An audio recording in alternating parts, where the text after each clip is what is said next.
श्री गणेशाय नमः। श्री जानकी वल्लभो विजयते। श्री रामचरितमानस षष्ठ सोपान लंका कांड प्रारंभ। तुरत विभीषण पाछे मेला, सन्मुख राम सहयो सोई सेला। श्री राम जय जय राम, हो सच्चे दरबार की जय। आइए श्री रामचरितमानस से लंका कांड प्रारंभ है। आइए पढ़ते हैं। भगवान श्री रामचंद्र जी सभी भक्तों पर कृपा करें। जय श्री राम। कामदेव के शत्रु शिव जी के सेव्य, भव जन्म मृत्यु के भय को हरने वाले, काल रूपी मत वाले, हाथी के लिए सिंह के समान, योगियों के स्वामी, योगीश्वर, ज्ञान के द्वारा जानने योग्य, गुणों की निधि, अजेय, निर्गुण, निर्विकार, माया से परे, देवताओं के स्वामी, दुष्टों के वध में तत्पर, ब्राह्मण वृंद के एकमात्र देवता, रक्षक, जल वाले, मेघ के समान सुंदर, श्याम, कमल के से नेत्र वाले, पृथ्वी पति, राज के रूप में परम देव श्री राम जी की मैं वंदना करता हूँ। शंख और चंद्रमा की सी कांति के अत्यंत सुंदर शरीर वाले, व्याघ्र चर्म के वस्त्र वाले, काल के समान अथवा काले रंग के भयानक सर्पों का भूषण धारण करने वाले, गंगा और चंद्रमा के प्रेमी, काशीपति, कलयुग के पाप समूह का नाश करने वाले, कल्याण के कल्प वृक्ष, गुणों के निधान और कामदेव को भस्म करने वाले, पार्वती पति वंदनीय श्री शंकर जी को मैं नमस्कार करता हूँ।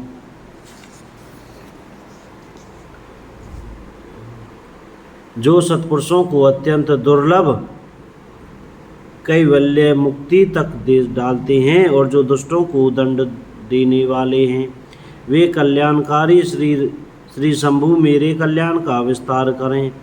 लव, निमेष, परमाणु, वर्ष, युग और कल्प जिनके प्रचंड बाण हैं और काल जिनका धनुष है, हे मन तू उन श्री राम जी को क्यों नहीं भजता। समुद्र के वचन सुनकर प्रभु श्री राम जी ने मंत्रियों को बुलाकर ऐसा कहा, अब विलंब किस लिए हो रहा है, सेतु पुल तैयार करो जिसमें से ना उतरे। जामवान ने हाथ जोड़कर कहा, हे सूर्यकुल के ध्वजा स्वरूप, कीर्ति को बढ़ाने वाले श्री राम जी सुनिए। इनाथ सबसे बड़ा सेतु तो आपका नाम ही है, जिस पर चढ़कर, जिसका आश्रय लेकर मनुष्य संसार रूपी समुद्र से पार हो जाते हैं। फिर यह छोटा सा समुद्र पार करने में कितनी देर लगेगी। ऐसा सुनकर फिर पवन कुमार श्री हनुमान जी ने कहा, प्रभु का प्रताप भारी बड़वानल समुद्र की आग के समान है।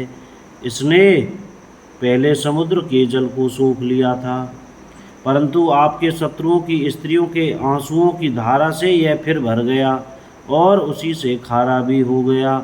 हनुमान जी की यह अतियुक्ति अलंकारपूर्ण युक्ति सुनकर वानर श्री रघुनाथ जी की ओर देखकर हर्षित हो गए।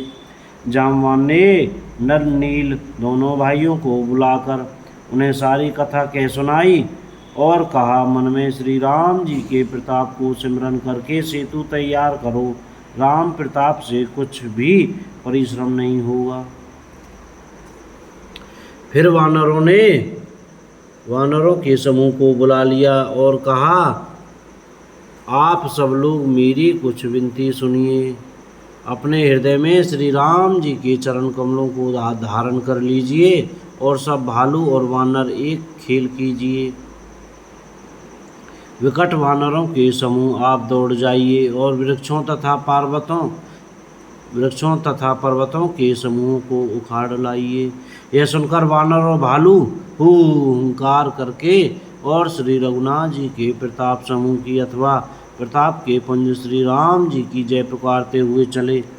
बहुत ऊंचे ऊंचे पर्वतों और वृक्षों को खेल की तरह ही उखाड़ कर उठा लेते हैं और लाला कर नल नील को देते हैं। वे अच्छी तरह गढ़कर सुंदर सेतु बनाते हैं। वानर बड़े बड़े पहाड़ लाला कर देते हैं और नरनील उन्हें गेंद की तरह ले लेते हैं। सेतु की अत्यंत सुंदर रचना देखकर कृपा सिंधु श्री राम जी हंसकर वचन बोले, यह यहाँ की भूमि परम रमणीय और उत्तम है। इसकी असीम महिमा वर्णन नहीं की जा सकती। मैं यहाँ शिव जी की स्थापना करूँगा, मेरे हृदय में ये महान संकल्प है। श्री राम जी के वचन सुनकर वानरराज सुग्रीव ने बहुत से दूत भेजे, जो सब श्रेष्ठ मुनियों को बुलाकर ले आए। शिवलिंग की स्थापना करके विधि पूर्वक उसका पूजन किया। फिर भगवान बोले, शिव जी के समान मुझको दूसरा कोई प्रिय नहीं है।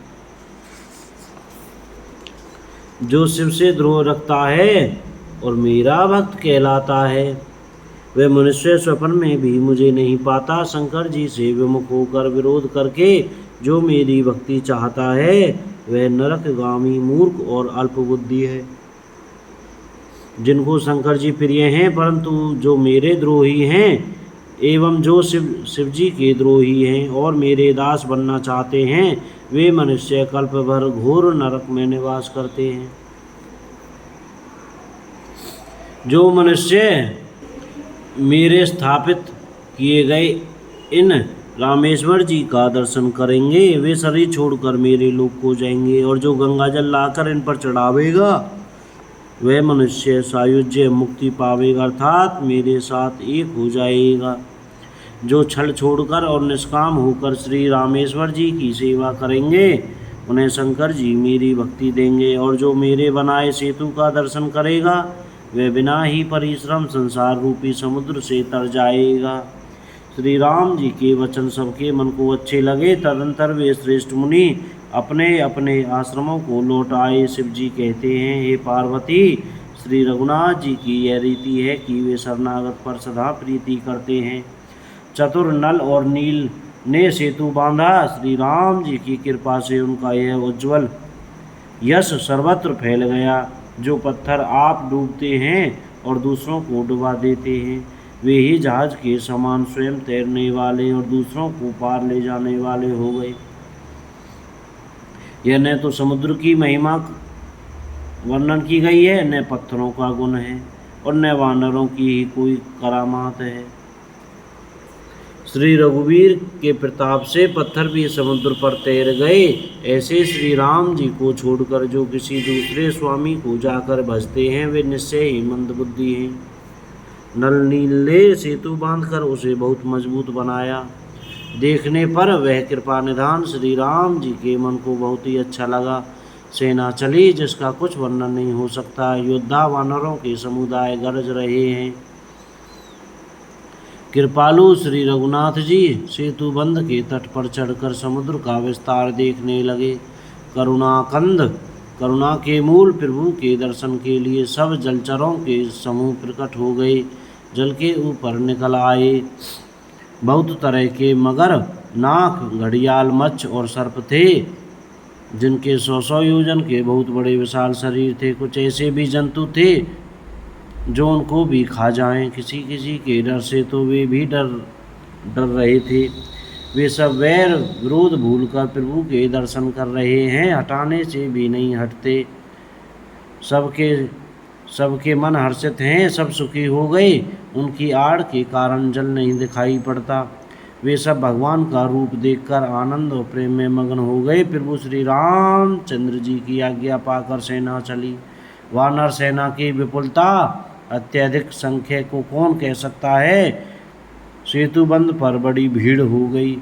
इससे कुछ वानर आकाश मार्ग से उड़ने लगे और दूसरे कितने ही जलचर जीवों पर चढ़ चढ़ कर पार जा रहे हैं। बोलो जय सिया राम। को गलती हो गई हो तो माफ़ करें। जय श्री सीताराम।